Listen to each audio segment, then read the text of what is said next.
नमस्कार दोस्तों, स्वागत है हमारे YouTube channel Rajasthan breaking news में। सबसे पहले ताज़ा खबरें देखने के लिए हमारे YouTube चैनल को सब्सक्राइब करें और बेल आइकन को प्रेस करें। चलिए देखते हैं आज के ताज़ा समाचार। राजस्थान की भजला सरकार फिर से पूर्व की गहलोत सरकार के एक बड़े फैसले को बदलने की तैयारी कर रही है। इसको लेकर UDH मंत्री झाबर सिंह खरड़ ने संकेत दिए हैं। पूर्ववर्ती कांग्रेस सरकार द्वारा जयपुर, जोधपुर और कोटा शहर में बनाए गए दो नगर निगम को लेकर भजला सरकार बड़ा फैसला कर सकती है। इसके लिए भजला सरकार गहलोत राज्य में बनाए गए 86 नगर निकायों को लेकर भी रिव्यू करेगी। चर्चा है कि प्रदेश में कई नवगठित नगर निकाय खत्म किए जा सकते हैं। ऐसे में जयपुर, जोधपुर और कोटा में फिर एक नगर निगम हो सकते हैं। RSS के कार्यक्रमों में सरकारी कर्मचारी होंगे शामिल, टीकाराम जूली ने कसा तंज। सरकारी कर्मचारियों के राष्ट्रीय स्वयंसेवक संघ के कार्यक्रम में शामिल होने के प्रतिबंध को हटाने पर संघ सहित भाजपा नेताओं ने फैसले का स्वागत किया है। वही नेता प्रतिपक्ष टीकाराम जूली ने कहा कि बीजेपी का कर्मचारियों का पार्टी से जोड़ने का प्रयास लेकिन सार्थक नहीं होंगे। उन्होंने सरकारी कर्मचारियों को सलाह दी है कि उन्हें संघ से दूर रहना चाहिए। राष्ट्रीय स्वयंसेवक संघ पर आजादी के बाद से ही कई बार प्रतिबंध लगा लेकिन हटा लिया भी गया। संघ पर 1948 में प्रतिबंध लगा, बाद में 1968 में तत्कालीन केंद्र सरकार ने सरकारी कर्मचारियों के संघ की गतिविधियों में शामिल होने पर रोक लगा दी। फर्जी आधार कार्ड की होगी CBI जांच, राजस्थान सरकार ने केंद्र के सामने रखी मांग। राजस्थान में जानवरों की आंखों की पुतलियों से व स्कूल के बच्चों के हाथ और पांव से फर्जी आधार कार्ड बनाने का मामला सामने आया है। वहीं राजस्थान सरकार ने पाकिस्तान सीमा से सटे सीमावर्ती जिलों में मार्च 2022 से 2024 की शुरुआत तक बने हजारों फर्जी आधार और पैन कार्ड के मामले में राजस्थान सरकार ने CBI से जांच कराने की सिफारिश की है। इस बारे में केंद्र सरकार को पत्र लिखने के साथ ही सरकार ने गुप्तचर ब्यूरो को भी सक्रिय किया है। अब तक की जांच में सामने आया है कि करीब 2 दर्जन ई-मित्रों संचालकों व आधार केंद्रों ने करीब 2000 फर्जी आधार और पैन कार्ड बनाए हैं। लेट लतीफी होगी बंद, अगर हेडक्वार्टर पर भी नहीं मिले पटवारी तो कलेक्टर लेंगे एक्शन। अब पटवारी को अपने पटवार मुख्यालय पर रहना होगा। अगर ऐसा नहीं किया तो उनके खिलाफ नियम अनुसार अनुशासनात्मक कार्रवाई की जाएगी। राजस्व विभाग के प्रमुख सचिव दिनेश कुमार ने आदेश जारी किए। राजस्व विभाग के आदेश के बाद डबल चार्ज संभाल रहे पटवारियों में असमंजस की स्थिति पैदा हो गई है। पटवारियों का कहना है कि डबल चार्ज वाले पटवारियों का मुख्यालय कौन सा होगा। संगठन के हिसाब से प्रदेश में 4500 पटवारियों के पद रिक्त हैं, यानी इतने ही पटवार मंडलों का चार्ज दूसरे पटवारियों के पास है। इसे लेकर पटवारियों में असमंजस की स्थिति है। ऐसे पटवारी सप्ताह में 3 दोनों पटवार मंडलों में रुकने की तैयारी कर रहे हैं। हालांकि उन्हें उम्मीद है कि ऐसे पटवारियों के लिए सरकार के स्तर पर कोई नया आदेश आएगा। राजस्थान में मानसून सक्रिय, कुछ जिलों में भारी बारिश का अलर्ट। गर्मी और उमस के लंबे मौसम के बाद अब राजस्थान को कुछ राहत मिलती दिख रही है। टर्फ लाइन यहां के कुछ जिलों से गुजर रही है जो राज्य के कुछ इलाकों को भिगाएगी।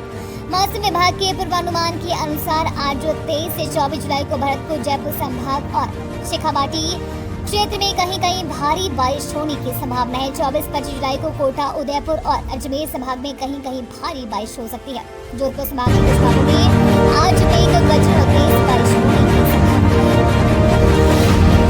फोन टेपिंग मामले में अशोक गहलोत की बढ़ सकती है मुश्किलें। राजस्थान में भजला सरकार ने बड़ा फैसला लिया है। केंद्र सरकार के खिलाफ मुकदमा वापस ले लिया है। गजेंद्र सिंह शेखावत फोन टेपिंग मामले में मुकदमा वापस लिया है। सुप्रीम कोर्ट ने मामले की जांच को लेकर दायर याचिका राजस्थान सरकार ने वापस ली।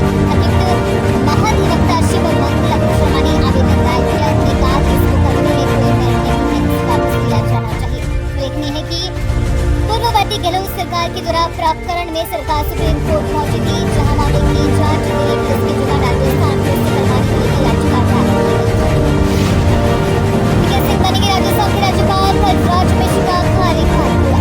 राजस्थान के राज्यपाल कलराज मिश्र का कार्यकाल 22 जुलाई को समाप्त हो गया है। ऐसे में वो नए राज्यपाल की नियुक्ति तक अपने पद पर बने रहेंगे, क्योंकि राज्यपाल का पद खाली नहीं रह सकता है। माना जा रहा है कि आने वाले दिनों में केंद्र नेतृत्व में राज्य में राज्यपाल का कार्यकाल पूरा हो चुका है। वहाँ पर राज्यपाल का नाम पूर्व केंद्रीय मंत्री VK सिंह को राजस्थान का राज्यपाल बनाए जाने की चर्चा हो रही है।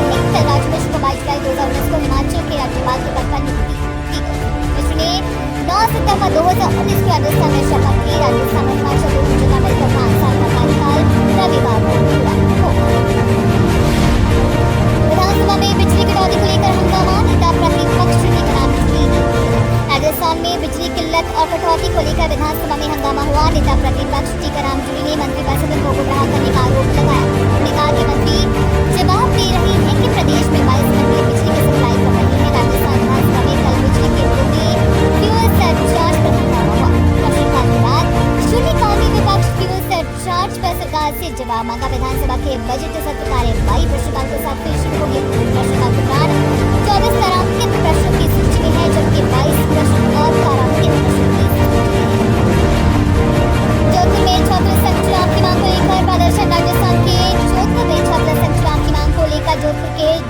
नारायण व्यास विश्वविद्यालय में विभिन्न छात्र संगठनों से जुड़े छात्र नेताओं ने सोमवार को केंद्रीय कराई प्रदर्शन किया। इस दौरान पुलिस और छात्रों के बीच जमकर झड़प हुई। छात्र दाखिला देने के लिए केंद्रीय कार्यालय में प्रवेश करने के लिए जद्दोजहद कर रहे थे। इस दौरान उन्होंने जमकर नारेबाजी भी की। पुलिस उनको रोकने में लगी रही। इस दौरान पुलिस को छात्र पर नियंत्रण के लिए लाठियां फटकारनी पड़ी। विश्वविद्यालय के प्रतिनिधि कमल सिंह राठौर ने बताया कि हमने डॉक्टर के प्रवेश किया था, लेकिन लाठीचार्ज की जानकारी के लिए वो खुद आए हैं। छात्रों को ज्ञापन नहीं दिया था। प्रदर्शन पुलिस ने बहुत समझाने की कोशिश भी की थी, लेकिन वो न माने। अवैध को महंत पद से हटाया। गद्दापीठ पर राजस्थान हाईकोर्ट ने जयपुर स्थित लखनऊ पीठ को इसकी संपत्ति को लेकर सोमवार को बड़ा फैसला सुनाया। कोर्ट ने गद्दापीठ के महंत पर अवैध शौचालय की मुक्ति से गद्दापीठ की मूर्ति व मंदिर की देखरेख के लिए महंत पद पर नियुक्ति करने को कहा। कोर्ट ने गद्दा की संपत्ति का पूरी अधिकार मनाते हुए सरकार को उसका संरक्षण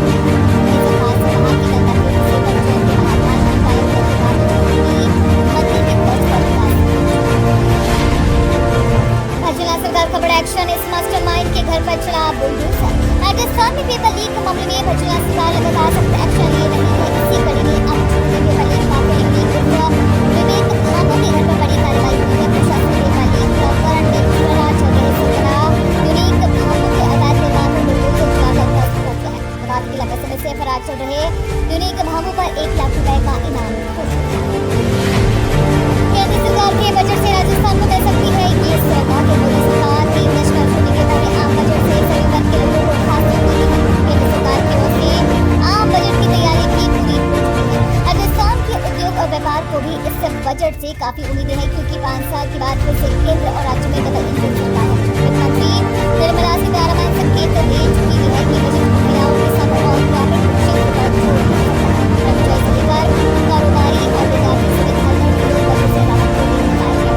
निर्मला सीतारमण मंगलवार को 7वीं बार बजट पेश करेंगे। किसान आंदोलन 2.0 किया। हर 15 अगस्त को ट्रैक्टर मार्च का ऐलान बनाया गया। देश के किसान प्रतिनिधि कूच की तैयारी में है। किसान नेता सर्वस्वी पटेल ने कहा कि एमएसपी नीति कानून बनाने के लिए समाज 15 अगस्त को पूरे देश में ट्रैक्टर मार्च निकाला जाएगा। फिलहाल शंभू बॉर्डर और खनौरी बॉर्डर पर है। जब भी ये बॉर्डर खुलेगी, किसान रैली की तरफ कोशिश करेंगे। 1 सितंबर को यूपी के संगल में और हरियाणा में हमारी होगी। 22 सितंबर हर साल 78 लाख लोगों को मिलेगी नौकरी। इकोनॉमिकल सर्वे में हुआ खुलासा। इकोनॉमिक सर्वे पेश करते हुए वित्त मंत्री निर्मला सीतारमण ने कहा कि बढ़ती वर्कफोर्स की जरूरतों को